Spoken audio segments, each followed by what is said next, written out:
kuliahkan. SD, SMP, SMA, S1, S2, S-teler, SS, SS. Ya kan? Masa udah tamatan ya S1 nggak mau bekerja, minta lagi sama orang tua, malu. Di mana muka kau itu ditaruh? Iya kan?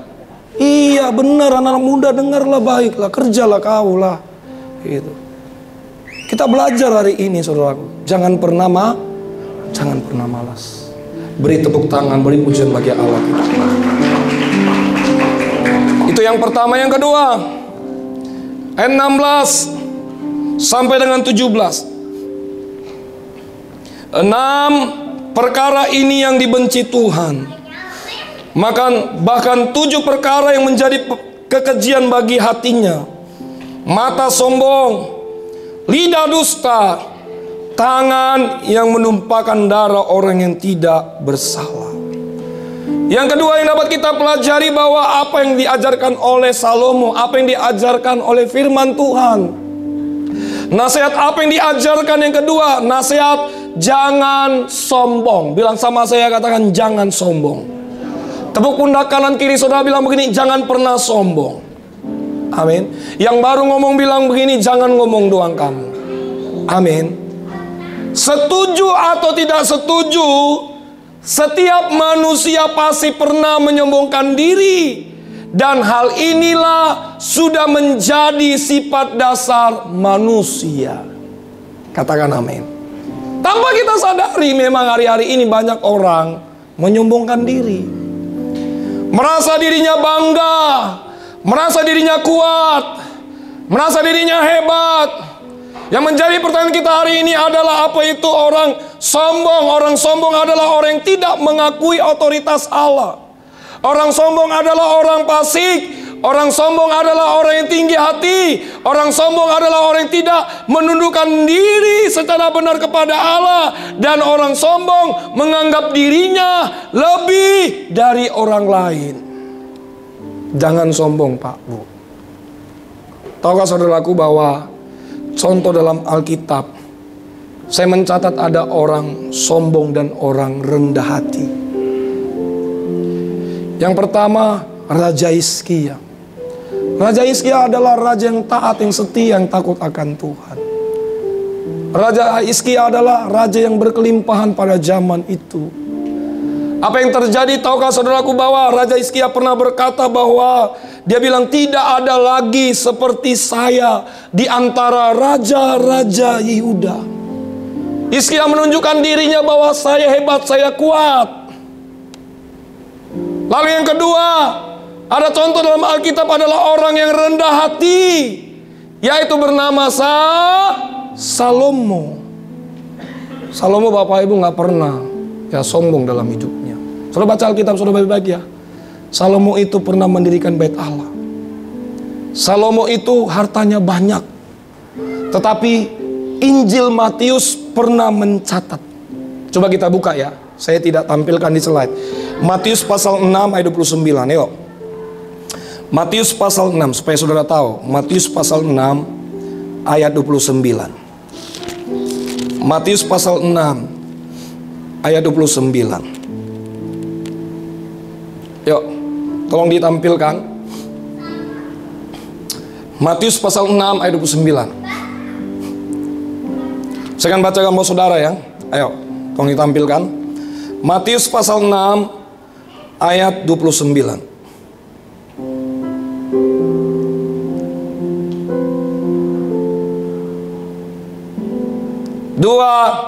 Samuel itu udah lapar kali. Matius pasal 6 ayat 29. Matius pasal 6 ayat 29. Ayat 9 ini, Pak. Yuk, 2, 3, ya.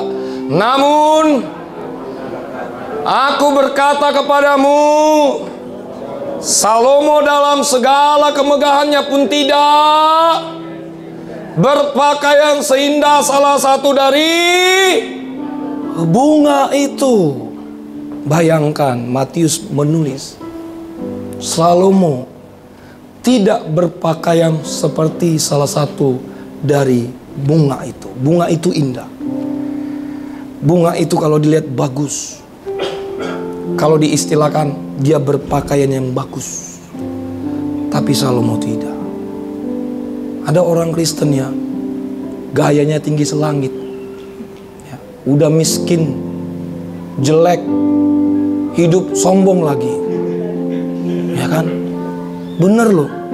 Kita harus tahu diri loh. Makanya jangan sombong lah. Amin. Orang sombong itu memang kadang kala ya, memang selalu ya. Saya sebagai pendeta juga pernah sombong sih, saya akui. Tapi dulu, sekarang udah rendah hati. Iya, lebih rendah hati sekarang. Benar. Tapi kalau di screening rohnya pasti kita pernah mengalami kesombongan. Jadi kalau istilah sombong itu kita menganggap kita lebih wow, hebat. Orang ya kalau udah punya handphone baru, punya mobil baru, naik jabatan, ya kan, mobil baru dia parkir di depan tetangganya supaya dilihat. Apalagi kalau baru wisuda, fotonya bukan gini lagi, gini lagi fotonya. Iya, jangan sombong. Apa yang saudara bawa dalam dunia ini? Orang rendah hati selalu berkata, tanpa Tuhan saya tidak bisa berbuat apa-apa. Tetapi orang sombong berkata bahwa semua karena kehebatan dan kekuatan saya. Dalam kenyataan hidup kita, kita sering sekali diperhadapkan dengan orang-orang sombong dan orang-orang rendah hati. Tahukah saudaraku bahwa ada 3 alasan mengapa kesombongan itu adalah dosa terbesar. Yang pertama, kesombongan membuat seseorang tidak menghargai Tuhan. Jadi orang-orang sombong selalu berkata, menganggap dirinya semua karena usaha, semua karena kekuatannya, semua karena kekayaannya, semua karena kebaikannya, bahwa dia lupa semua yang dia terima berasal daripada Tuhan. Lalu yang kedua, bahwa mengapa kesombongan itu adalah dosa terbesar. Kesombongan membuat seseorang tidak menghargai orang lain. Slide berikutnya. Kita dipanggil untuk saling mengasihi dan menghargai seseorang. Kita dipanggil saling melengkapi. Dan orang-orang sombong selalu punya musuh. Hidupnya pasti menderita, penuh dengan masalah, karena selalu mengalami troublemaker. Selalu ada masalah. Orang sombong itu Bapak Ibu banyak musuhnya. Lalu yang ketiga Bapak Ibu, kesombongan membuat orang tidak tulus. Coba cek dalam hidup kita. Apakah kita merasa kita masih hebat, kuat, kita masih sombong? Pak Bu, kita harus menjauhkan dari rasa kesombongan. Roh kesombongan itu adalah dosa. Amin. Saya percaya orang-orang yang rendah hati akan diangkat oleh Tuhan. Tapi orang-orang yang sombong satu saat nanti akan direndahkan oleh Tuhan. Amin. Iya. Tetaplah rendah hati. Walaupun orang-orang sekitar kita tidak menganggap kita, bahwa semua hasil dari pekerjaan kita, walaupun mertua kita, walaupun anak-anak atau suami istri menganggap kita tidak layak di hadapannya, tetaplah terus rendah hati. Amin. Tetaplah terus rendah hati. Bapak Ibu yang dikasihi dalam nama Yesus, Tuhan pasti membenci yang namanya kesombongan. Saudara tahu awal kejatuhan malaikat Tuhan, awal kejatuhan Lucifer, saudara tahu karena kesombongannya. Malaikat Tuhan jatuh karena apa? Kesombongannya. Dia ingin menyerupai Allah, akhirnya dilempar ke bumi. Jangan sombong. Jangan sombong. Beri tepuk tangan dulu, beri pujian bagi Allah kita. Yang ketiga, ayat ke-16. Sama-sama kita baca 2, 3 ya. Slide berikutnya. Ayat ke-16. Amsal 6 ayat 17. Mata sombong, lidah dusta, tangan yang menumpahkan darah orang yang tidak bersalah. Yang ketiga, yang dapat kita pelajari nasihat seperti apa yang diajarkan oleh Salomo, nasihat jangan berdusta. Berdusta sama seperti orang berbohong. Berbohong artinya mengucapkan sesuatu yang tidak benar. Berbohong adalah mulut mengucapkan sesuatu yang berbeda dengan hati dan pikirannya. Berbohong adalah salah satu dosa lidah yang sangat berbahaya dan harus dibuang jauh-jauh dari kehidupan orang percaya. Kadangkala kalau kita berbohong yang kecil-kecil demi kebenaran, itu sama saja itu satu kebohongan, Pak, Bu. Yang saya bilang, Pak, ya demi kebenaran bohong kecil-kecil, Pak, nggak apa-apa. Tetap saja berbohong. Saudara, jam Alkitab saudara, kalau kita lihat Rahab pernah berbohong, menyembunyikan, ya, melindungi para pengintai dari Israel yang disuruh Yosua untuk melindungi kota Yeriko. Ananias dan Safira. Siapa yang tidak kenal dengan Ananias dan Safira?